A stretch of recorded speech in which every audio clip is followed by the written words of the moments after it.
창고 안, 햇빛 한 줄기 들어오지 않는 어둠 속에서 11세 소녀가 벽에 줄을 긋고 있었습니다. 하나, 둘, 셋, 6,575개. 그녀가 납치된 지 18년이 흐른 날들이었습니다. 그 어둠 속에서 두 아이가 태어났습니다.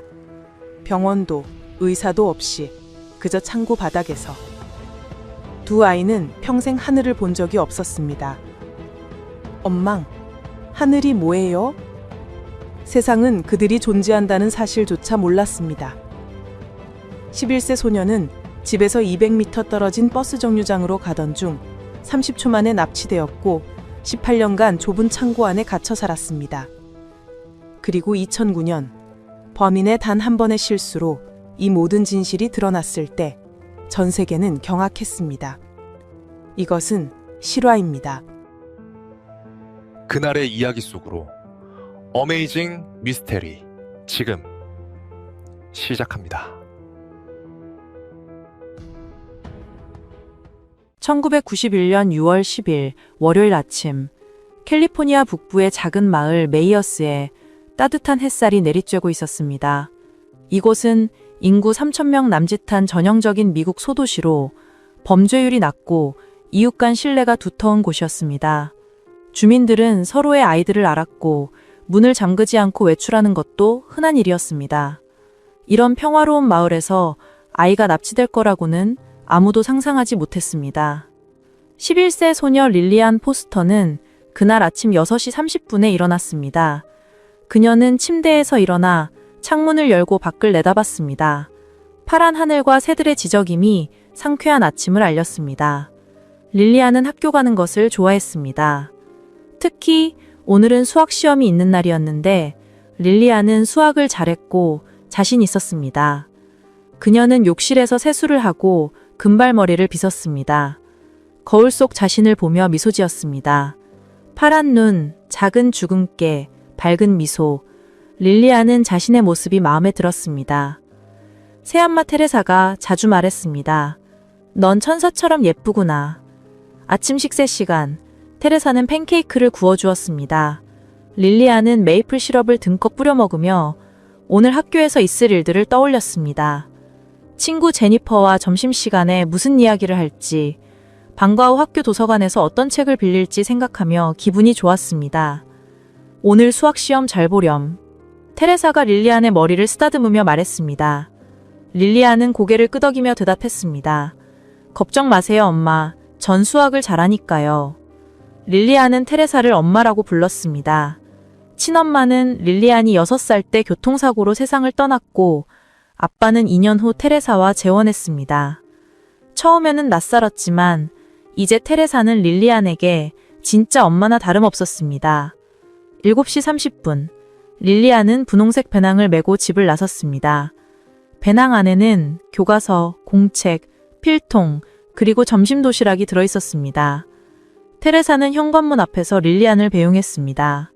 조심해서 다녀오렴. 사랑한다. 저도 사랑해요, 엄마. 다녀올게요. 릴리안은 환하게 웃으며 손을 흔들고 걸어갔습니다. 테레사는 릴리안이 모퉁이를 돌아 사라질 때까지 그 자리에서 서서 지켜봤습니다. 분홍색 배낭을 맨 작은 뒷모습이 점점 멀어졌습니다. 그것이 테레사가 본 릴리안의 마지막 모습이었습니다. 릴리안은 익숙한 길을 걸으며 콧노래를 불렀습니다. 버스 정류장까지는 불과 200m, 걸어서 3분도 안 걸리는 거리였습니다. 아침 공기는 상쾌했고 주변 집들에서는 사람들이 하루를 시작하는 소리가 들렸습니다. 모든 것이 평범하고 평화로웠습니다. 하지만 버스 정류장이 50m 정도 남았을 때 릴리안은 이상한 것을 발견했습니다. 길가에 푸른색 세단 한 대가 멈춰서 있었습니다. 엔진은 켜져 있었고 차 안에 두 사람이 타고 있는 것이 보였습니다. 릴리안은 그 차를 본 적이 없었습니다. 이 동네에서 낯선 차는 드물었습니다. 릴리안은 조금 불안했지만 그냥 지나가기로 했습니다.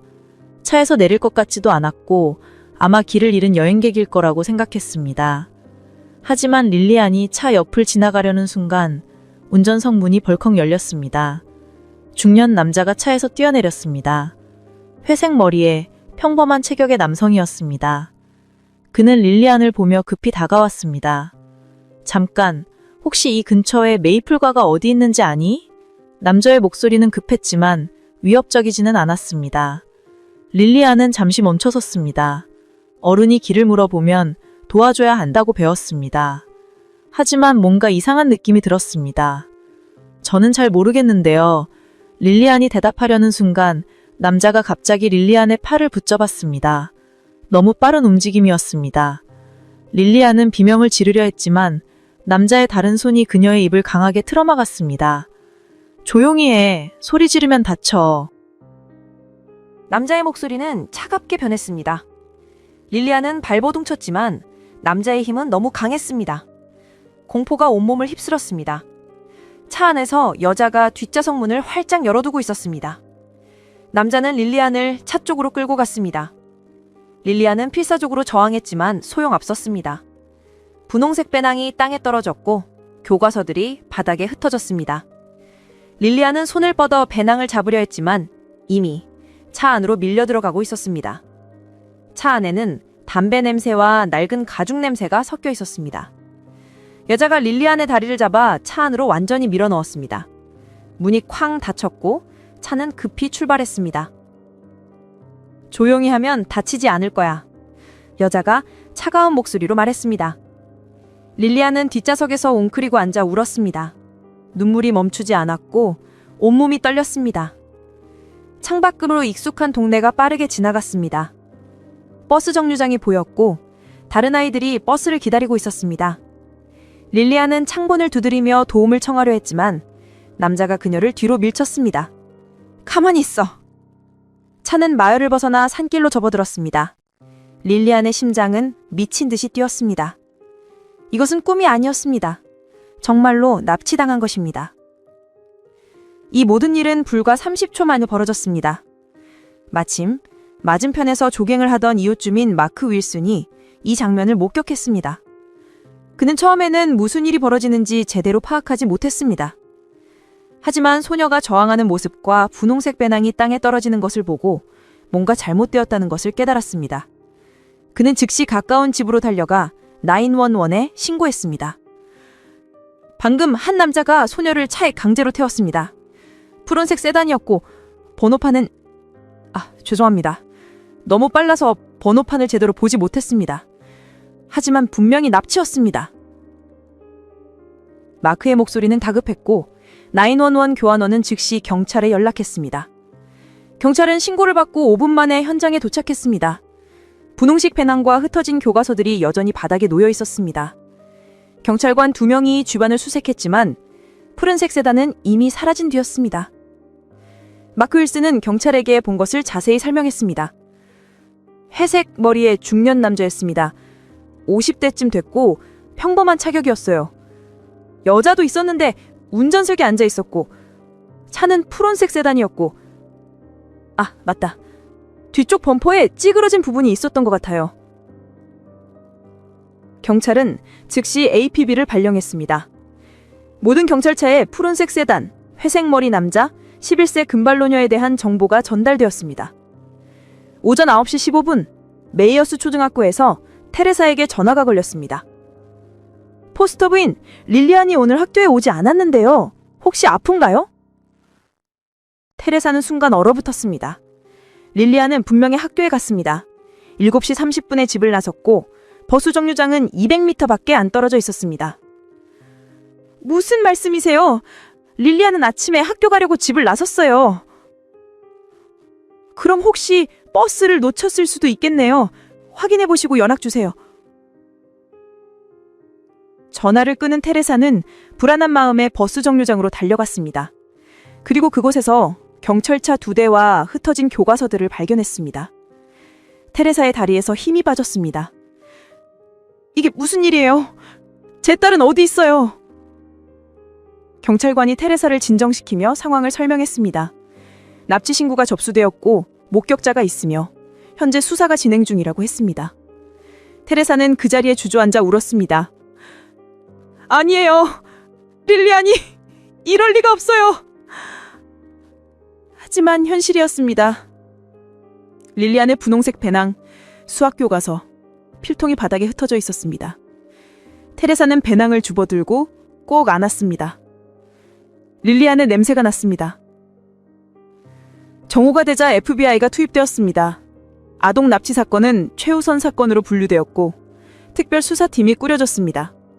경견들이 동원되어 릴리안의 냄새를 추적했지만 차량으로 이동했기 때문에 추적은 마을 경계에서 끊어졌습니다. 자원봉사자들이 모여들었습니다. 이웃 주민들, 학부모들, 심지어 다른 마을에서도 사람들이 와서 수색 작업에 참여했습니다. 그들은 숲과 하천, 버려진 건물들을 샅샅이 뒤졌습니다. 하지만 릴리안의 흔적은 어디에서도 발견되지 않았습니다. 언론도 이 사건을 대대적으로 보도했습니다. 릴리안의 사진이 TV 뉴스에 나왔고 신문 1면을 장식했습니다. 11세 소녀 납치 사건, 목격자 있지만 범인 행방 묘연이라는 제목의 기사가 전국에 퍼졌습니다. 그날 밤, 테레사는 릴리안의 방에서 밤을 보냈습니다. 릴리안이 좋아하던 인형들이 침대에 가지런히 놓여 있었고 벽에는 릴리안이 그린 그림들이 붙어 있었습니다. 테레사는 릴리안의 베개를 안고 눈물을 흘렸습니다. 릴리안아, 어딨니? 엄마가 너를 지켜주지 못해서 미안해. 꼭 찾을게. 꼭. 1991년 6월 10일 릴리안을 태운 푸른색 세단은 사우스레이크 다오 외곽으로 향했습니다.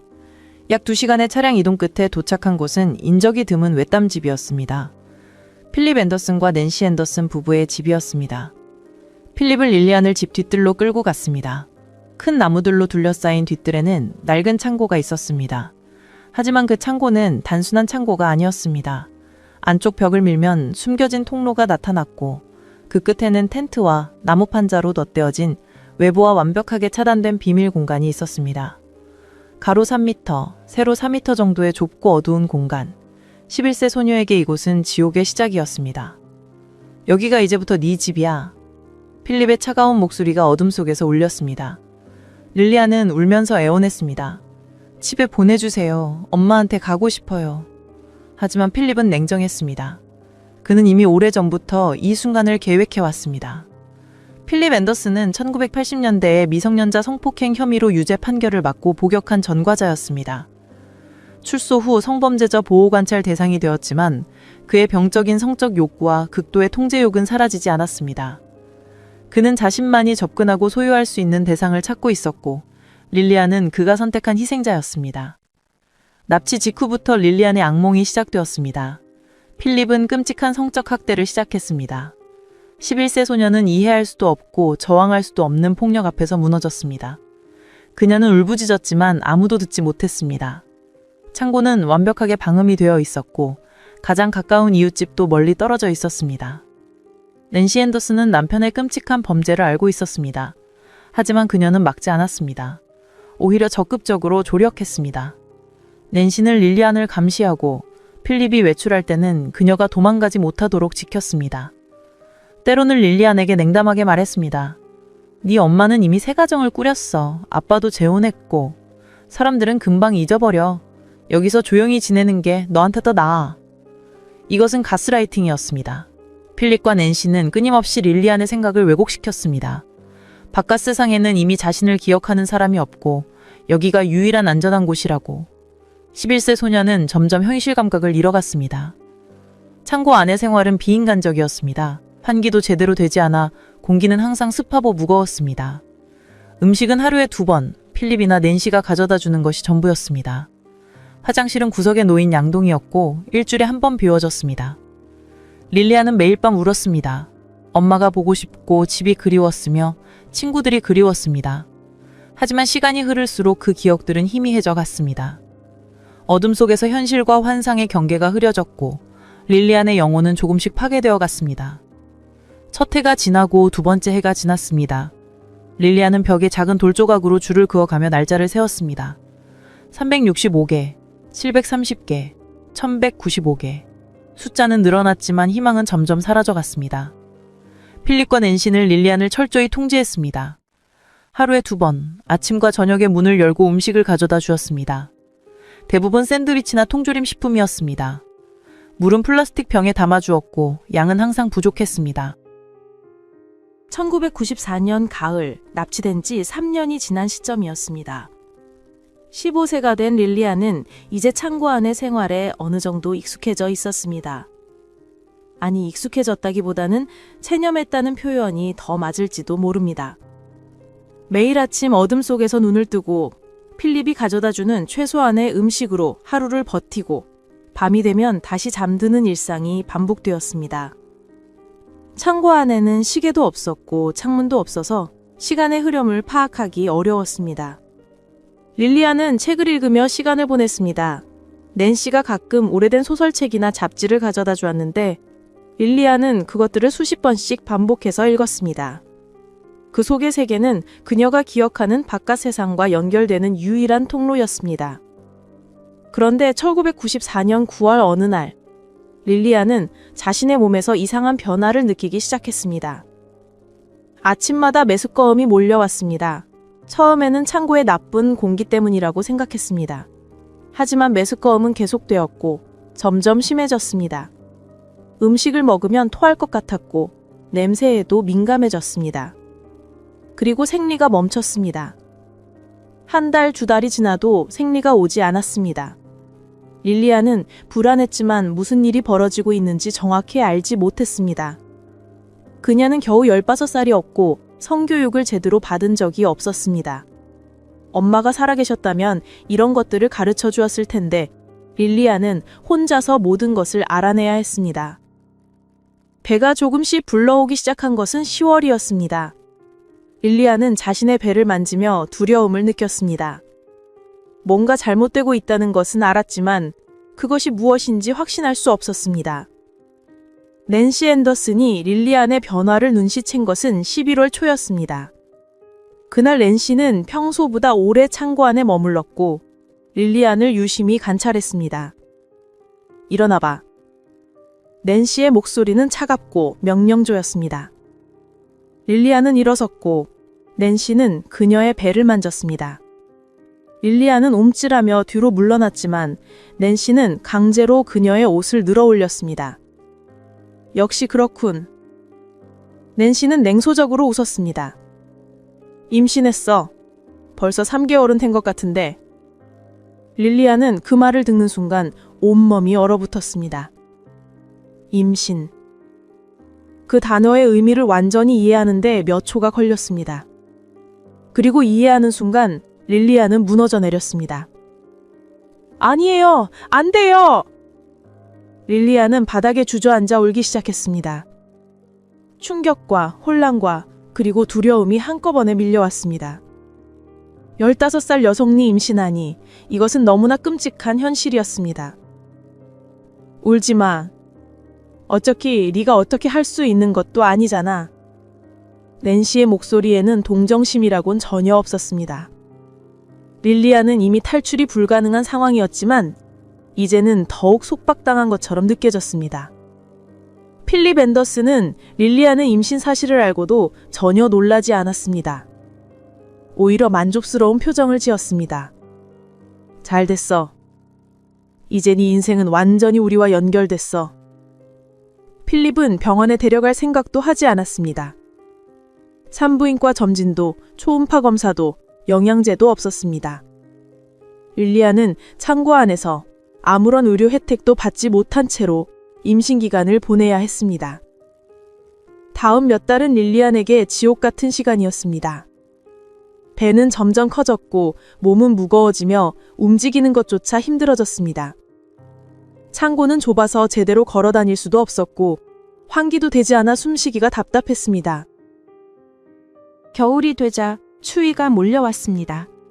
필립은 가끔 낡은 전기 히터를 가져다 주었지만 창고 전체를 따뜻하게 하기에는 턱없이 부족했습니다. 릴리아는 낡은 담요를 몸에 감고 떨면서 잠을 청했습니다. 뱃속의 아기가 움직일 때마다 그녀는 복잡한 감정에 휩싸였습니다. 릴리아는 매일 밤 뱃속의 아이에게 말을 걸었습니다. 미안해. 엄마가 너를 이런 곳에서 낳게 돼서 네가 태어날 곳은 여기가 아니어야 하는데 눈물이 흘러내렸습니다. 15살 소녀는 곧 엄마가 될 준비를 해야 했지만 어떻게 준비해야 할지 전혀 몰랐습니다.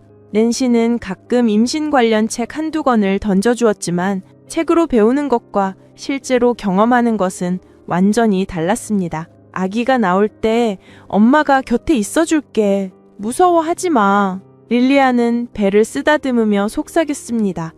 하지만 정작 자신이 가장 무서워하고 있었습니다. 1994년 12월 23일 밤, 릴리아는 극심한 통증을 느꼈습니다. 배가 쥐어짜는 듯한 고통이 몰려왔고 그 고통은 점점 강해졌습니다. 진통이 시작된 것입니다. 도와주세요! 아기가 나올 것 같아요! 릴리아는 문을 두드리며 소리쳤습니다. 몇 분 후 낸시가 창고 문을 열고 들어왔습니다. 필립도 함께 있었지만 그는 문 밖에 서 있을 뿐 안으로 들어오지 않았습니다. 병원에 데려가 주세요. 제발요.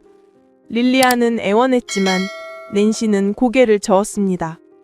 병원은 안 돼. 여기서 나아야 해. 안 돼요. 저는 할 수 없어요. 할 수 있어.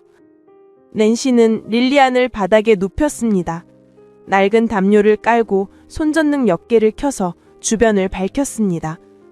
낸시는 작은 가방에서 가위, 실, 소독약 같은 것들을 꺼냈습니다. 하지만 그것으로는 턱없이 부족했습니다. 릴리안은 비명을 질렀습니다. 통증은 상상을 초월했습니다. 그녀는 15살 인생에서 이렇게 고통스러운 순간을 경험한 적이 없었습니다. 몸이 찢어지는 것 같고 숨을 쉴 수조차 없었습니다. 깊게 숨 쉬어. 힘줘야 해. 낸시의 목소리가 들렸지만 릴리안은 제대로 반응할 수 없었습니다. 공포와 고통이 그녀를 압도했습니다. 시간이 얼마나 흘렀는지 알 수 없었습니다. 1시간일 수도 있고 3시간일 수도 있었습니다. 릴리안은 의식이 흐려질 듯 했지만 낸시가 계속 그녀를 깨웠습니다. 정신 차려! 조금만 더야! 그리고 마침내 아기의 울음소리가 들렸습니다. 작고 약한 울음이었지만 그것은 분명히 새로운 생명의 소리였습니다. 낸시는 아기를 담요로 감싸서 릴리안에게 건네주었습니다. 릴리안은 땀과 눈물로 범벅된 얼굴로 아기를 안았습니다. 작고 빨간 얼굴의 여자아이였습니다. 아기는 눈을 감고 있었고 작은 손가락들은 꼭 쥐어져 있었습니다. 처음으로 딸을 품에 안은 순간 릴리안의 마음속에 새로운 감정이 폭발적으로 피어올랐습니다. 그것은 사랑이었고 보호 본능이었으며 동시에 절망이기도 했습니다. 내가 너를 지켜줄게.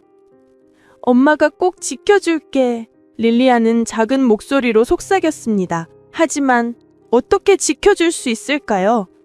자신조차 갇혀있는 이 상황에서 어떻게 이 작은 생명을 보호할 수 있을까요? 필립과 낸시는 아기에게 이름을 지어주었습니다. 그들은 아기를 알리스라고 불렀습니다. 릴리안은 다른 이름을 원했습니다. 엘레나나 소피아 같은 이름을 생각하고 있었는데 하지만 그녀에게는 선택권이 없었습니다. 알리스? 좋은 이름이지? 필립이 차가운 목소리로 말했습니다. 그리고 이 아이는 공식적으로 존재하지 않아. 출생신고도 하지 않을 거야. 누구도 이 아이가 있다는 걸 모를 거야. 그 말은 릴리안의 가슴을 찢었습니다. 자신의 딸이 세상에 존재하지 않는 아이가 된다는 것, 그것은 너무나 잔인한 현실이었습니다. 출산 후 릴리안의 몸은 회복되지 않았습니다. 영양 부족과 열악한 환경 때문에 그녀는 심하게 쇠약해졌습니다. 출혈도 며칠간 계속되었고 몸은 열이 나고 떨렸습니다. 하지만 병원에 갈 수 없었고 제대로 된 약도 없었습니다. 릴리안은 오로지 자신의 생명력에 의존해 회복해야 했습니다. 더 힘든 것은 아기를 돌보는 일이었습니다. 앨리스는 자주 울었고 릴리안은 밤낮 없이 아기를 달래야 했습니다. 낸시는 분유와 기저귀를 가져다 주었지만 항상 충분하지는 않았습니다. 기저귀가 떨어지면 릴리안은 낡은 천을 찢어서 사용해야 했고 그것을 씻을 물도 부족했습니다. 필립은 아기가 너무 시끄럽게 울면 화를 냈습니다. 입을 매가서라도 조용히 시켜! 릴리안은 공포에 떨며 필사적으로 아기를 달랬습니다. 자장가를 불러주고 가슴에 안아 재우고 손가락을 빨게 하고 모든 방법을 동원했습니다. 때로는 아기가 울 때 릴리안 자신도 함께 울었습니다. 세월이 흘렀습니다. 앨리스는 자랐습니다. 기어다니기 시작했고 걸음마를 배웠으며 말을 하기 시작했습니다. 하지만 창고 안에서 자란 아이는 정상적으로 발달하기 어려웠습니다. 햇빛이 없어서 비타민 D가 부족했고 공간이 좁아서 제대로 뛰어놀 수도 없었습니다. 1998년 봄, 19세가 된 릴리아는 다시 임신했습니다. 이번에는 무슨 일이 벌어질지 알고 있었습니다. 두려웠지만 이미 한 번 겪었기 때문에 조금은 준비가 되어 있었습니다. 1998년 여름, 두 번째 딸이 태어났습니다. 이번에도 창고 안에서 낸시의 도움만으로 출산이 이루어졌습니다. 필립과 낸시는 이 아기를 소피아라고 불렀습니다. 소피아 역시 출생신고가 되지 않았습니다. 이제 창고 안에는 릴리안, 두 딸, 3명이 살게 되었습니다. 공간은 더욱 비좁아졌습니다. 릴리안은 두 아이를 돌보며 하루하루를 버텼습니다. 앨리스와 소피아는 바깥 세상을 전혀 알지 못했습니다. 그들은 창고 안에서 태어나 자랐기 때문에 햇빛, 하늘, 나무, 꽃, 다른 사람들의 존재를 몰랐습니다. 릴리안은 아이들에게 바깥 세상에 대해 이야기해 주려 했습니다. 엄마, 하늘이 뭐예요? 4살이 된 앨리스가 물었습니다. 릴리안은 눈물을 흘리며 대답했습니다. 하늘은 아주 높고 넓은 곳이야. 파란색이고 구름이 떠다니고 해와 달이 있어. 해가 뭐예요? 해는 아주 밝고 따뜻한 거야. 낮에 나와서 세상을 밝혀줘. 하지만 앨리스는 이해하지 못했습니다. 밝음, 따뜻함, 하늘. 이 모든 것이 그녀에게는 추상적인 개념일 뿐이었습니다. 창고 안에서 자란 아이에게 바깥 세상은 상상조차 할 수 없는 것이었습니다. 필립은 아이들에게도 규칙을 강요했습니다. 소리를 내지 말 것, 문을 두드리지 말 것, 필립과 낸시의 말에 복종할 것. 아이들은 어려서부터 이 규칙들을 배워야 했습니다. 릴리아는 두 아이를 보호하기 위해 최선을 다했습니다. 자신이 먹을 음식을 아이들에게 나눠주었고 추운 밤에는 자신의 담요로 아이들을 덮어주었습니다. 그녀는 엄마로서 할 수 있는 모든 것을 했습니다. 하지만 릴리아는 점점 절망에 빠져갔습니다. 이 상황에서 벗어날 방법이 보이지 않았고 아이들이 이렇게 평생을 살아야 한다는 생각에 가슴이 찢어졌습니다. 그녀는 밤마다 기도했습니다. 하느님, 제발 우리를 구해주세요. 누군가 우리를 발견하게 해주세요. 하지만 아무도 오지 않았습니다. 세상은 릴리안 포스터와 그녀의 두 딸이 존재한다는 사실조차 몰랐습니다.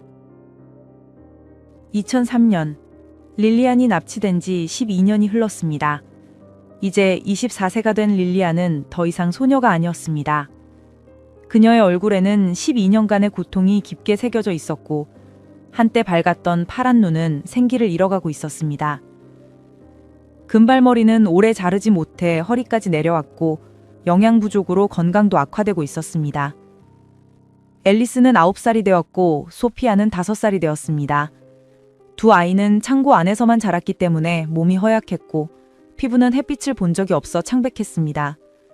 앨리스는 또래 아이들보다 훨씬 작았고 소피아는 걷는 것조차 힘들어 보였습니다. 그들은 학교도 모르고 친구도 모르고 놀이터도 모르는 채 자라고 있었습니다. 릴리아는 두 딸에게 글을 가르쳤습니다. 낸시가 가끔 가져다주는 오래된 책들과 잡지로 아이들에게 읽기와 쓰기를 가르쳤습니다. 앨리스는 똑똑했고 배우는 것을 좋아했습니다. 소피아는 아직 어렸지만 언니를 따라하며 글자를 익혔습니다. 엄마, 이 책에 나오는 학교는 뭐예요? 앨리스가 물었습니다. 책 속에는 교실에 앉아있는 아이들의 그림이 있었습니다. 학교는 아이들이 모여서 공부하는 곳이야. 선생님이 가르쳐 주시고 친구들과 함께 놀 수도 있어. 저도 학교에 가고 싶어요. 앨리스의 목소리에는 그리움이 묻어났습니다. 릴리아는 딸을 안으며 눈물을 참았습니다. 어떻게 설명해야 할까요? 네가 학교에 갈 수 없는 이유를, 우리가 갇혀 있다는 사실을 어떻게 말해야 할까요? 언젠가 갈 수 있을 거야. 릴리아는 거짓말을 했습니다. 하지만 그 거짓말이 딸에게 희망을 주는 유일한 방법이었습니다. 필립 앤더슨은 이 무렵 중요한 사실을 숨기고 있었습니다. 그는 1980년대에 미성년자 성폭행 혐의로 체포된 적이 있었고 1987년에 형을 마친 후 성범죄자 보호관찰 대상이 되었습니다. 그는 정기적으로 보호관찰관을 만나야 했고 거주지 변경이나 이사를 할 때마다 신고해야 했으며 미성년자와 접촉이 금지되어 있었습니다. 하지만 필립은 교묘하게 시스템의 허점을 이용했습니다. 그는 보호관찰관에게 자신이 혼자 살고 있다고 거짓 보고했고 뒷대 창고에 3명을 감금하고 있다는 사실을 철저히 숨겼습니다. 낸시 역시 남편의 범죄를 은폐하는 데 적극적으로 협조했습니다. 그녀는 보호관찰관이 방문할 때마다 혼자 사는 것처럼 집을 꾸몄고 창고 쪽에서 소리가 나지 않도록 주의했습니다. 2003년 봄, 위기의 순간이 찾아왔습니다. 옆집에 사는 이웃 캐런 미첼이 이상한 소리를 들은 것입니다. 캐런은 45세의 주부로 호기심이 많고 관찰력이 뛰어난 여성이었습니다. 어느 화창한 오후, 캐런은 정원에서 꽃을 가꾸고 있었습니다. 그때 옆집 앤더슨 집 창고 쪽에서 희미한 소리가 들렸습니다. 어린 아이의 웃음소리였습니다. 그리고 여성의 목소리도 들렸습니다. 조용히 해야 해. 소리 내면 안 돼. 캐런은 귀를 기울였습니다. 분명히 아이 목소리가 맞았는데 앤더슨 부부에게는 자녀가 없다고 알고 있었습니다. 그들은 이사 온 지 몇 년이 되었는데 한 번도 아이를 본 적이 없었습니다. 캐런은 그날 저녁에 남편에게 말했습니다. 여보, 오늘 앤더슨 씨 집에서 아이 목소리가 들렸어요. 그런데 그분들은 자녀가 없다고 했잖아요. 남편 데이비드는 TV를 보다가 고개를 돌렸습니다. 아마 조카들이 놀랐나 보지. 별일 아니야.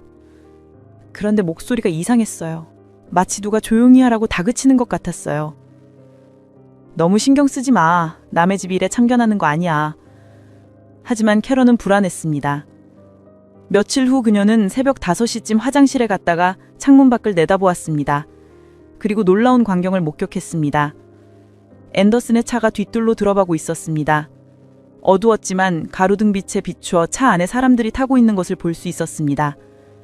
한 명의 여자와 2명의 작은 아이처럼 보였지만 모두 모자와 옷으로 얼굴을 가리고 있어서 정확지는 볼 수 없었습니다.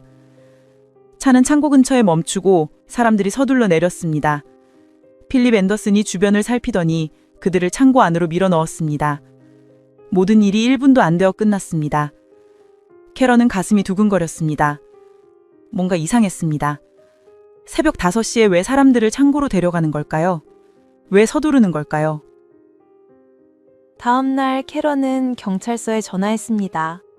제 옆집에 뭔가 이상한 일이 벌어지고 있는 것 같아요. 아이 목소리가 들렸고 새벽에 수상한 사람들이 드나들었어요. 경찰은 신고를 접수하고 2명의 경찰관을 보냈습니다. 오후 2시쯤 경찰차가 앤더슨의 집 앞에 도착했습니다. 필립은 문을 열고 경찰을 맞이했습니다. 그의 얼굴에는 미소가 있었고 태도는 협조적이었습니다. 무슨 일이십니까, 경관님? 이웃분이 신고를 하셨는데요. 이 집에서 이상한 소리가 들렸다고 합니다. 아, 그거요? 제 조카들이 잠깐 놀러 왔었어요. 아이들이 시끄럽게 놀아서 이웃분께 불편을 드린 것 같네요. 죄송합니다. 필립의 설명은 자연스러웠습니다. 경찰관들은 집안을 간단히 둘러봤습니다. 거실, 부엌, 침실을 확인했지만 특별히 수상한 점은 없었습니다. 깔끔하고 평범한 가정집이었습니다. 뒤뜰도 확인해도 될까요? 한 경찰관이 물었습니다. 물론이죠. 마음대로 보세요. 필립은 뒤뜰로 안내했습니다. 경찰관들은 주변을 둘러봤습니다. 잔디밭, 작은 정원, 그리고 낡은 창고가 있었습니다. 저 창고는 뭐에 쓰시나요? 정원 도구 보관하는 곳입니다. 들어가 보시겠어요? 필립은 당당하게 말했습니다. 경찰관은 창고 문을 열었습니다. 안에는 잔디깎기, 삽, 호스 같은 정원 도구들이 가득했습니다. 경찰관은 안을 둘러봤지만 숨겨진 통로나 비밀 공간을 발견하지 못했습니다. 필립이 그 뒤쪽에 교묘하게 숨겨놓은 입구는 찾지 못한 것입니다. 특별한 건 없는 것 같네요. 신고해주신 이웃분이 오해하신 것 같습니다. 불편을 드려 죄송합니다. 경찰관들은 돌아갔습니다. 필립은 현관문을 닫고 낸시를 돌아봤습니다. 가까웠어. 조심해야겠어. 그날 밤 필립은 창고문을 열고 릴리안을 노려봤습니다. 네가 소리를 냈구나. 한 번 더 이런 일이 생기면 너와 네 아이들이 어떻게 되는지 두고 봐. 릴리안은 공포에 떨며 고개를 숙였습니다. 죄송해요. 앨리스가 실수로. 변명하지 마. 아이들을 제대로 통제 못하면 다 죽을 수도 있어. 필립의 목소리는 차갑고 위협적이었습니다. 릴리안은 두 떨을 뒤로 감추며 떨었습니다. 하지만 릴리안의 마음 한구석에는 작은 희망도 생겼습니다. 누군가 자신들의 존재를 알아챘다는 것, 경찰이 왔다는 것만으로도 의미가 있었습니다. 비록 구출되지는 못했지만 외부에서 이 집을 주시하고 있다는 것을 알게 되었습니다. 하지만 그 희망은 곧 꺾였습니다. 경찰은 다시 오지 않았고 이웃의 의심도 시들해졌습니다. 캐런은 경찰이 아무것도 발견하지 못했다는 말을 듣고 자신이 오해했다고 생각했습니다. 시간이 흐르면서 필립은 점점 더 대담해졌습니다. 경찰이 와도 아무것도 발견하지 못했다는 사실이 그에게 자신감을 주었습니다. 2005년 여름 어느 날 필립은 놀라운 결정을 내렸습니다. 릴리안과 두 딸을 차에 태우고 짧은 드라이브를 가기로 한 것입니다. 오늘은 특별한 날이야. 조용히 하고 내 말만 들으면 밖에 나갈 수 있어. 릴리안은 믿을 수 없었습니다. 14년 만에 처음으로 창고 밖으로 나갈 수 있다는 것이었습니다. 그녀는 두 딸에게 조용히 하라고 당부했습니다. 앨리스, 소피아, 엄마 말 잘 들어야 해. 절대 소리 내면 안 돼. 알았지? 아이들은 긴장한 얼굴로 고개를 끄덕였습니다. 필립은 릴리안에게 금발 가불과 선글라스를 씌웠습니다. 앨리스와 소피아에게도 모자를 깊이 눌러쓰게 했습니다. 완벽한 변장이었습니다. 차가 출발했고 릴리안은 창문 너머로 펼쳐지는 바깥 세상을 보며 눈물을 흘렸습니다. 하늘은 정말로 파란색이었고 나무들은 초록빛으로 빛났습니다. 다른 차들이 지나갔고 사람들이 길을 걸어 다녔습니다. 모든 것이 낯설면서도 그리웠습니다. 앨리스와 소피아는 처음 보는 광경에 눈을 크게 뜨고 있었습니다.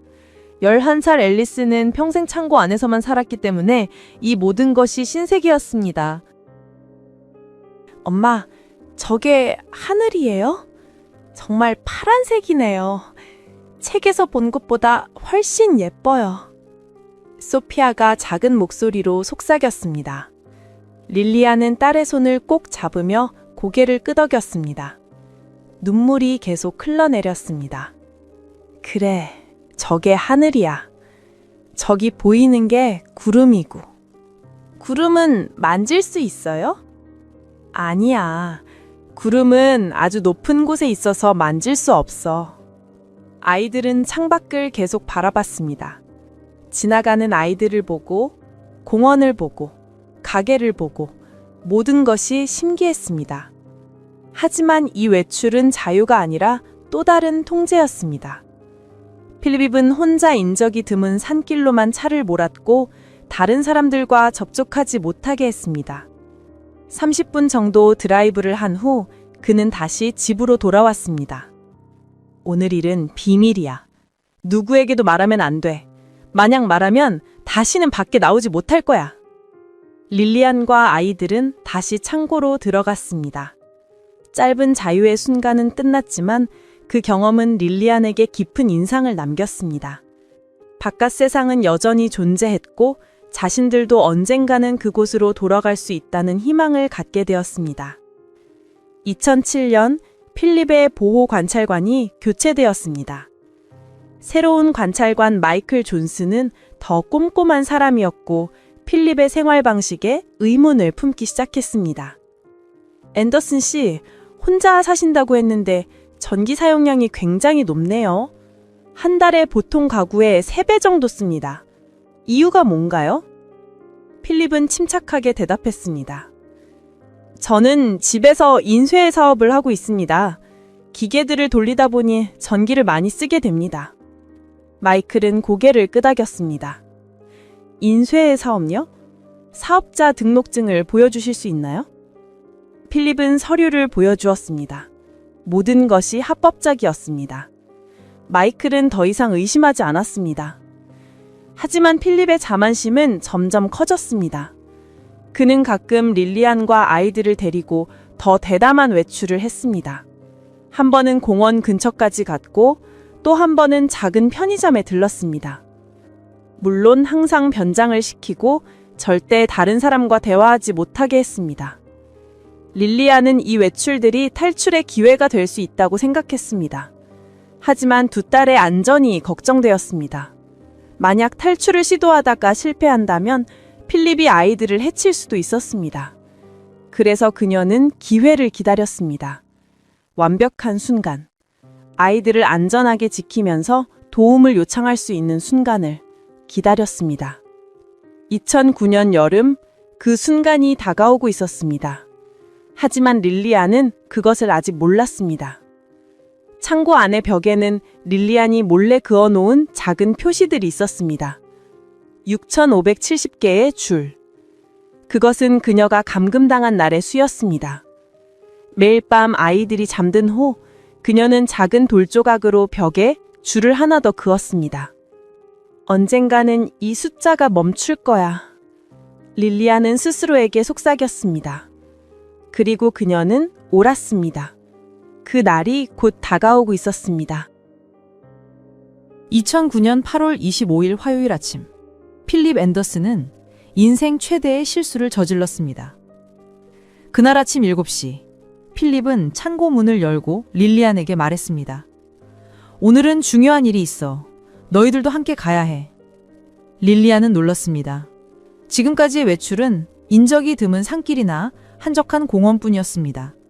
하지만 오늘 필립이 말한 곳은 캘리포니아 대학교 버클리 캠퍼스였습니다. 수천 명의 사람들이 다니는 곳이었습니다. 왜 저희까지 가야 하나요? 릴리안이 조심스럽게 물었습니다. 질문하지 마. 내가 만든 종교단체에 전단지를 나눠줄 건데 너희들이 함께 있으면 더 신뢰감을 줄 수 있어. 가족처럼 보이니까. 릴리안의 심장이 빠르게 뛰기 시작했습니다. 이것은 기회일 수도 있었습니다. 사람들이 많은 곳, 경찰이 있을 수도 있는 곳, 혹시 도움을 청할 수 있지 않을까요? 하지만 동시에 두려움도 밀려왔습니다. 만약 실패한다면, 만약 필립이 화를 낸다면 아이들이 다칠 수도 있었습니다. 필립은 언제나처럼 세 사람에게 변장을 시켰습니다. 릴리안에게는 갈색 가발과 진한 선글라스를 씌웠습니다. 앨리스와 소피아에게는 모자를 깊이 눌러쓰게 하고 긴팔 셔츠와 긴 바지를 입혔습니다. 8월의 더운 날씨에 긴팔을 입는 것은 매우 부자연스러웠지만 필립은 신경 쓰지 않았습니다. 절대로 다른 사람과 눈을 마주치지 마. 말도 걸지 마. 내 어깨만 붙어 있어. 알았지? 필립의 목소리는 위협적이었습니다. 릴리안과 아이들은 고개를 끄덕였습니다. 오전 10시, 네 사람은 차에 올랐습니다. 차가 출발하자 릴리안은 창밖을 바라봤습니다. 18년 만에 사람들이 많은 곳으로 가는 것이었습니다. 그녀의 손은 떨렸고 입술은 바짝 말랐습니다. 1시간 후 차는 버클리 캠퍼스에 도착했습니다. 릴리안의 심장은 미친 듯이 뛰었습니다. 사방에 젊은 학생들이 걸어다니고 있었고 웃음소리와 대화 소리가 들렸습니다. 자전거를 타고 지나가는 학생들, 책을 들고 걷는 학생들, 잔디밭에 앉아 이야기하는 학생들. 18년 만에 처음으로 이렇게 많은 사람들을 가까이에서 본 것입니다. 앨리스와 소피아는 겁에 질린 표정으로 엄마의 손을 꼭 잡았습니다. 평생 창고 안에서만 살던 아이들에게 이 광경은 충격이었습니다. 엄마, 무서워요. 소피아가 작은 목소리로 속삭였습니다. 괜찮아. 엄마가 있어. 릴리안은 딸을 안심시켰지만 자신도 떨리고 있었습니다. 필립은 캠퍼스 중앙 광장으로 그들을 데려갔습니다. 그곳은 학생들이 가장 많이 지나다니는 곳이었습니다. 필립은 가방에서 종교 전단지 뭉치를 꺼내 나눠주기 시작했습니다. 하느님의 말씀을 들어보세요. 구원의 길이 여기 있습니다. 지나가는 학생들 중 몇몇은 전단지를 받았지만 대부분은 무시하고 지나갔습니다. 릴리안과 두 딸은 필립의 옆에 조용히 서 있어야 했습니다. 하지만 지나가는 학생들은 이 이상한 일행을 주목하기 시작했습니다. 한 여학생이 앨리스를 보며 친구에게 속삭였습니다. 저 아이들 좀 이상하지 않아? 이렇게 더운 날에 왜 저렇게 옷을 입고 있지? 그리고 저 여자는 왜 선글라스를 끼고 있어? 저 아이들 얼굴이 너무 창백해. 아픈 건가? 학생들의 시선이 느껴졌습니다. 릴리안은 고개를 들고 주변을 둘러봤습니다. 도움을 청할 수 있을까요? 하지만 어떻게? 필립이 바로 옆에 있는데. 그때 대학 경찰반 한 명이 다가왔습니다. 그의 이름은 엘리 제이콥스, 50대 초반의 남성으로 20년 경력의 베테랑이었습니다. 그는 학생들의 수근거림을 듣고 이 일행을 주시하고 있었습니다. 그의 직감이 말하고 있었습니다. 뭔가 이상하다고. 안녕하세요. 캠퍼스 경찰입니다. 제이콥스가 다가와 말했습니다. 캠퍼스 내에서 전단지 배포는 사전 허가가 필요한데 허가 받으셨나요? 필립은 잠시 당황했지만 곧 침착하게 대답했습니다.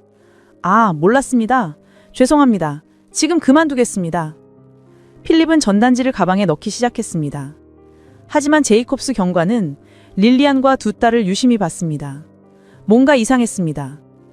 여자는 더운 날씨에 선글라스를 끼고 있었고 아이들은 긴팔 옷을 입고 있었습니다. 그리고 세 사람 모두 겁에 질린 표정이었습니다. 릴리안은 선글라스 너머로 경관과 눈을 마주쳤습니다. 그 순간 그녀는 결심했습니다. 이것이 기회일 수도 있다고. 그녀의 눈빛은 절박했고 제이콥스는 그것을 놓치지 않았습니다. 이분들은 누구신가요? 제이콥스가 물었습니다. 제 딸들입니다. 집에서 홈스쿨링을 하고 있어요. 필립은 능숙하게 거짓말을 했습니다. 하지만 제이콥스는 납득하지 못했습니다. 홈스쿨링을 하는 아이들이 이렇게 창백하고 사회성이 없을까요? 그리고 저 여자는 왜 저렇게 무서워하고 있을까요? 잠깐만요. 신원 확인을 좀 하겠습니다. 이름이 어떻게 되시죠? 제이콥스가 릴리안을 향해 물었습니다. 릴리안은 입을 열려고 했습니다. 이것이 기회였습니다. 하지만 그 순간 필립이 재빨리 끼어들었습니다. 우리는 그냥 가겠습니다. 시간 낭비하고 싶지 않아요. 필립은 릴리안의 팔을 잡고 끌어당겼습니다. 릴리안은 비틀거렸고 그 순간 선글라스가 조금 흘러내렸습니다. 제이콥스는 그녀의 눈을 똑똑히 봤습니다. 공포에 질린 눈, 도움을 청하는 눈이었습니다. 잠깐만 기다려주세요. 절차상 신원 확인이 필요합니다. 제이콥스는 더 단호하게 말했습니다. 하지만 필립은 이미 릴리안과 아이들을 데리고 서둘러 자리를 떠나고 있었습니다. 제이콥스는 그들의 뒷모습을 보며 차량 번호를 재빨리 기록했습니다. 그리고 무전기를 꺼냈습니다. 본부, 수상한 일행이 있습니다. 차량 번호 조회 부탁합니다. 그날 저녁 제이콥스는 조회 결과를 받았습니다. 차량 소유주는 필립 앤더슨, 58세. 성범죄 전과자로 보호관찰 중이라는 사실이 확인되었습니다. 제이콥스는 즉시 보호관찰국에 전락했습니다. 이 사람은 과거에 미성년자 성폭행 혐의로 유죄 판결을 받았습니다. 오늘 2명의 소녀와 함께 있었는데 상황이 매우 수상합니다. 보호관찰 조건을 위반한 것 같습니다. 다음 날인 8월 26일, 보호관찰국 직원들이 긴급회의를 열었습니다. 필립 앤더슨의 집을 직접 방문하기로 결정한 것입니다. 8월 27일 오전 10시, 보호관찰국 직원 3명이 필립의 집 앞에 도착했습니다. 그중 한 명인 리사 캠벨은 45살의 여성으로 15년간 보호관찰관으로 일한 베테랑이었습니다. 그녀는 직감이 뛰어났고 사람들의 거짓말을 간파하는 능력이 있었습니다. 초인종을 누르자 필립이 문을 열었습니다. 그의 얼굴에는 잠시 당황한 기색이 스쳤지만 곧 침착한 표정을 지었습니다. 무슨 일이십니까? 정기 방문입니다. 안으로 들어가도 될까요? 리사의 목소리는 차갑고 단호했습니다. 필립은 거절할 수 없다는 것을 알았습니다. 그는 문을 열어주었고 3명의 직원이 집 안으로 들어갔습니다. 그런데 그 순간 복도 끝에서 여자와 2 아이가 보였습니다. 릴리안과 앨리스, 소피아였습니다. 필립은 황급히 그들을 방으로 숨기려 했지만 이미 늦었습니다. 저분들은 누구십니까? 리사가 날카롭게 물었습니다. 제 조카들입니다. 잠깐 놀러 왔습니다. 필립은 거짓말을 했지만 목소리가 떨렸습니다. 어제 UC 버클리 캠퍼스에서 목격된 분들 같은데요. 당신의 보호관찰 조건에는 미성년자와의 접촉 금지가 포함되어 있습니다. 설명해 주시겠어요? 필립은 말문이 막혔습니다. 리사는 릴리안의 얼굴을 자세히 봤습니다. 30세 정도로 보이는 여성이 조카라는 말은 이상했습니다. 필립은 58세였으니 조카라면 훨씬 어려야 했습니다. 그리고 2 소녀는 너무 겁에 질려 있었습니다. 저분께 직접 여쭤보겠습니다. 성함이 어떻게 되시죠? 리사가 릴리안에게 직접 물었습니다. 릴리안은 입을 열었지만 목소리가 나오지 않았습니다. 18년간 낯선 사람과 제대로 대화해 본 적이 없었기 때문입니다. 그녀의 손은 떨렸고 눈물이 고였습니다. 필립이 다시 끼어들었습니다.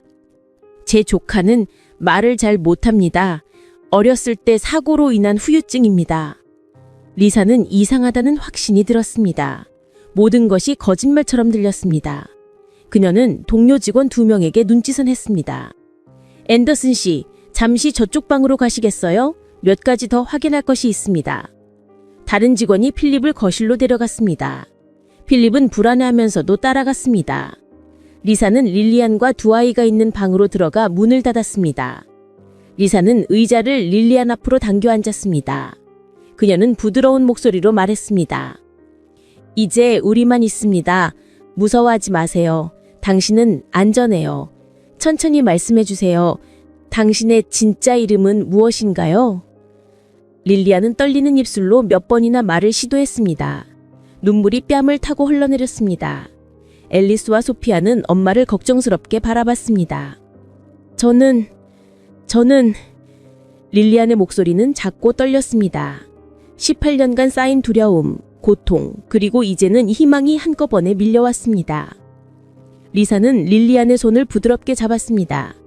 괜찮습니다. 당신은 지금 안전해요. 그 사람은 여기 없어요. 우리가 보호해 줄게요. 말씀해 주세요. 릴리안은 리사의 눈을 바라봤습니다. 그 눈에는 진심 어린 관심과 걱정이 담겨 있었습니다. 18년 만에 처음으로 자신을 진심으로 걱정해주는 사람을 만난 것입니다. 릴리안은 깊은 숨을 들이쉬고 마침내 입을 열었습니다. 제 이름은 릴리안 포스터입니다.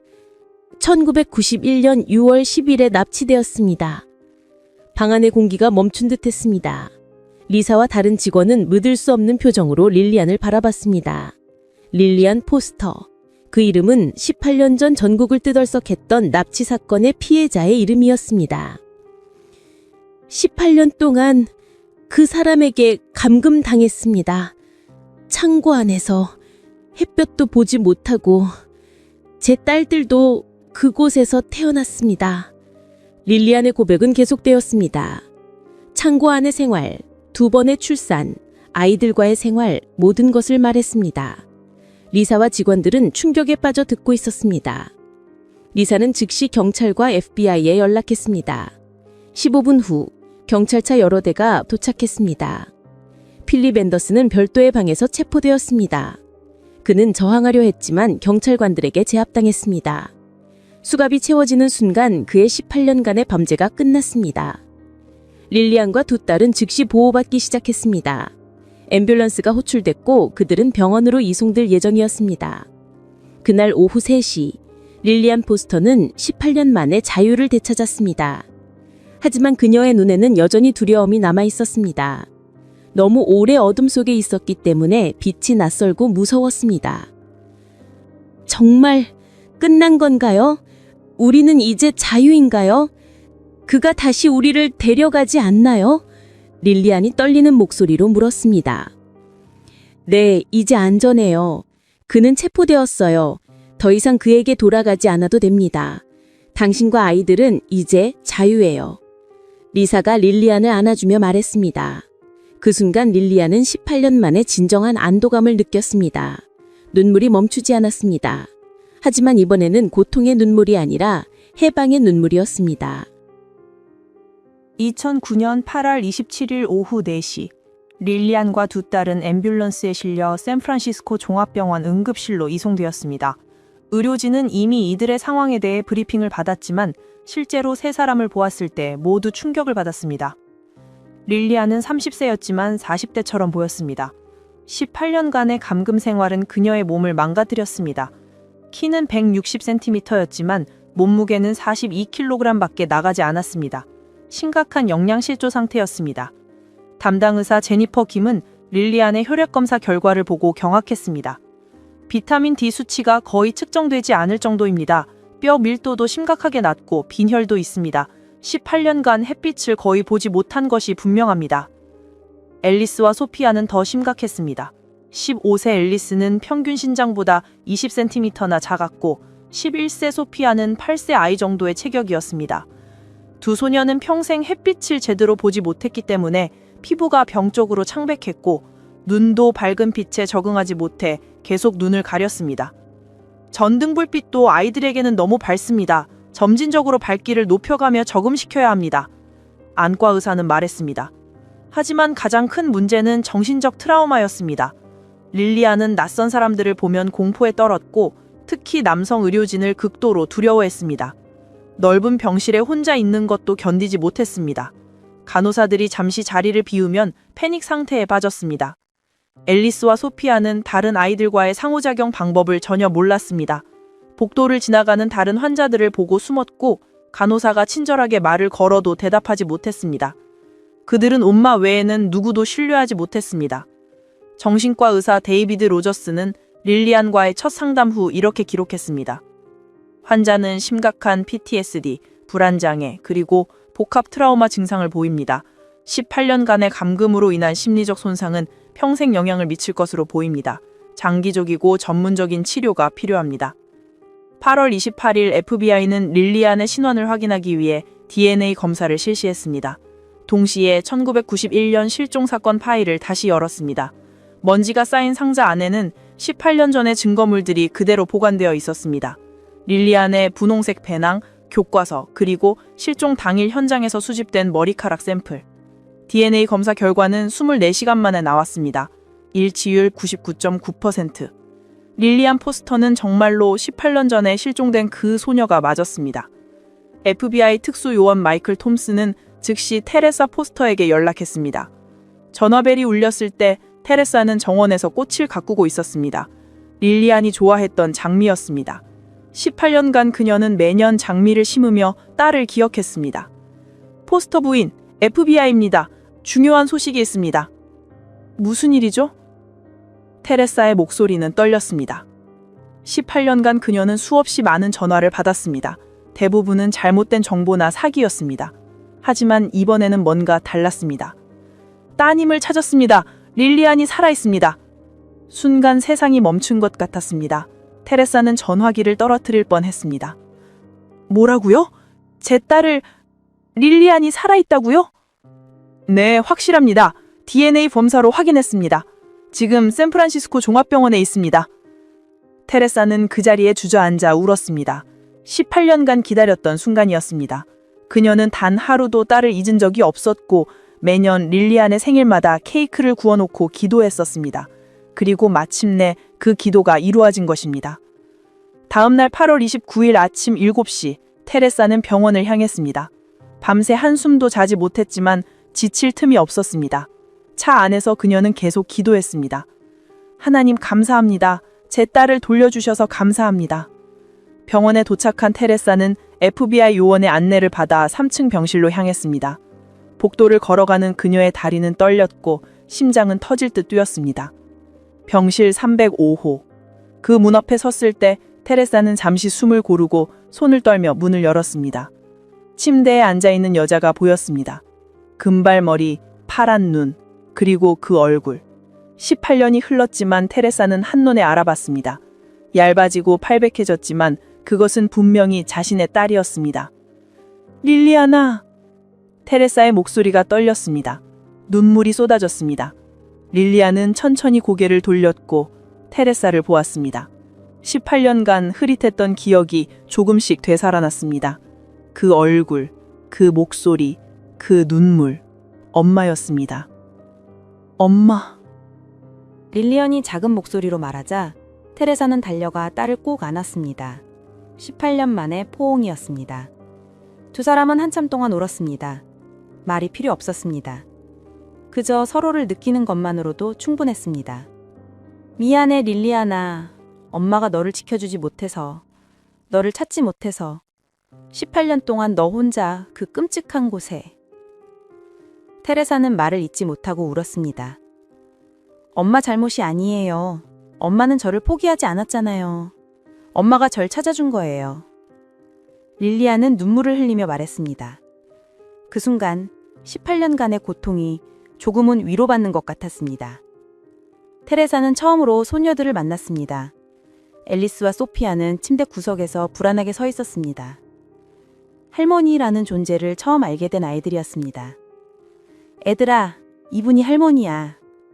릴리언이 부드럽게 말했습니다. 테레사는 천천히 다가가 두 소녀 앞에 무릎을 꿇었습니다. 안녕, 앨리스, 소피아. 나는 너희 할머니야. 너희를 만나서 정말 기뻐. 테레사의 목소리는 떨렸습니다. 두 소녀를 보는 순간 그녀의 마음은 찢어졌습니다. 이 아이들이 그 어두운 창고에서 태어나 자랐다니. 햇빛도 놀이터도 친구도 없이 자랐다니. 소피아가 조심스럽게 물었습니다. 할머니가 뭐예요? 그 질문에 테레사는 더욱 울었습니다. 11살 아이가 할머니가 무엇인지 모른다는 것은 이 아이들이 얼마나 고립되어 자랐는지를 보여주는 증거였습니다. 할머니는 엄마의 엄마야. 그리고 너희를 사랑하는 사람이야. 테레사는 두 소녀를 조심스럽게 안았습니다. 처음에는 긴장했던 아이들도 점차 할머니의 품에 안겼습니다. 한편 필립과 낸시 앤더슨에 대한 수사가 빠르게 진행되었습니다. 8월 28일 수사팀은 사우스 레이크 타워의 앤더슨 집을 수색했습니다. 뒤뜰 창고에 숨겨진 입구를 발견하는 데는 오랜 시간이 걸리지 않았습니다. 수사관들이 그 좁은 공간에 들어갔을 때 그들은 경악했습니다. 공간은 약 3m 곱하기 4m, 천장 높이 2m 정도였습니다. 좁고 어두웠으며 환기도 제대로 되지 않았습니다. 벽에는 릴리언이 그어놓은 6,575개의 줄이 있었습니다. 18년을 세워온 흔적이었습니다. 낡은 담요 몇 장, 베개 3개, 그릇 몇 개, 오래된 책들이 흩어져 있었습니다. 한쪽 구석에는 간이 화장실로 사용했던 양동이가 있었습니다. 수사관 중 한 명은 보고서에 이렇게 썼습니다. 이곳은 사람이 살 수 있는 공간이 아닙니다. 동물 우리보다도 열악합니다. 세 사람이 이곳에서 18년을 살았다는 것이 믿기지 않습니다. 증거는 압도적이었습니다. 필립 앤더슨은 납치, 불법 감금, 성폭행, 아동학대 등 43개 혐의로 기소되었습니다. 낸시 앤더슨도 공범, 방조, 아동학대로 기소되었습니다. 재판은 2010년 3월에 시작되었습니다. 전국의 언론이 이 사건을 대대적으로 보도했고 법정은 매일 방청객들로 가득 찼습니다. 많은 사람들이 밤새 줄을 서서 방청권을 받으려 했습니다. 3월 15일 릴리아는 법정에 출석해 증언했습니다. 법정에 들어서는 순간 그녀는 필립과 눈이 마주쳤습니다. 18년간 그녀를 지배했던 그 남자. 하지만 이제 그는 수갑을 차고 있었고 그녀는 자유였습니다. 증인, 선서해 주시겠습니까? 판사가 물었습니다. 릴리아는 떨리는 목소리로 선사했습니다. 저는 11살 때 납치되었습니다. 1991년 6월 9일 학교 버스 정류장으로 가던 중이었습니다. 릴리언의 증언은 1시간 넘게 계속되었습니다. 납치 당일, 창고에서의 생활, 2번의 출산, 아이들과의 삶, 모든 것을 말했습니다. 법정 안은 숨죽인 듯 조용했습니다. 많은 사람들이 눈물을 흘렸습니다. 제 딸들은 그곳에서 태어났습니다. 햇빛도, 하늘도, 다른 사람들도 보지 못한 채 자랐습니다. 저는 매일 밤 기도했습니다. 누군가 우리를 발견해 주기를, 이 악몽이 끝나기를 기도했습니다. 필립은 무표정한 얼굴로 앉아 있었지만 낸시는 고개를 숙이고 울고 있었습니다. 4월 22일 판결이 내려졌습니다. 판사는 엄숙한 목소리로 말했습니다. 필립 앤더슨, 피고인이 저지른 범죄는 인간으로서 상상할 수 없는 잔혹함입니다. 11세 소녀를 납치해 18년간 감금하고 그녀가 낳은 아이들까지 같은 운명에 처하게 한 것은 용서받을 수 없는 범죄입니다. 피고인에게 가석방 없는 종신형을 선고합니다. 법정 안에서 박수가 터져 나왔습니다. 필립은 여전히 무표정했습니다. 낸시 앤더슨, 피고인은 이 범죄의 공범으로서 남편의 행위를 방조하고 은폐했습니다. 피고인에게 징역 36년을 선고합니다. 낸시는 그 자리에서 무너져 울었습니다. 재판이 끝난 후 릴리안과 두 딸은 테레사와 함께 새로운 삶을 시작했습니다. 처음에는 모든 것이 낯설고 두려웠습니다. 슈퍼마켓의 밝은 조명, 거리의 수많은 사람들, 자동차의 소음, 모든 것이 압도적이었습니다. 앨리스와 소피아는 2010년 가을부터 학교에 다니기 시작했습니다. 특수교육 프로그램을 통해 천천히 적응해 갔습니다. 두 소녀는 배우는 것을 좋아했고 놀라울 정도로 빠르게 따라잡았습니다. 릴리안은 심리 치료를 받으며 천천히 회복해 갔습니다. 2012년 그녀는 다른 납치 피해자들을 돕기 위한 재단을 설립했습니다. 자신의 경험을 나누며 다른 사람들에게 희망을 주기 시작했습니다. 2015년 앨리스는 고등학교를 졸업하고 심리학을 전공하기 위해 대학에 진학했습니다. 소피아도 평범한 10대로 자라며 친구들과 어울렸습니다. 릴리안은 여전히 악몽을 꾸었지만 이제는 가족들 곁에서 웃을 수 있게 되었습니다. 이 릴리안 포스터의 이야기는 인간의 잔혹함과 동시에 생존의 의지 그리고 희망의 힘을 보여줍니다. 18년간의 어둠 속에서도 그녀는 포기하지 않았고 두 딸을 지켰습니다. 그리고 마침내 빛을 되찾았습니다.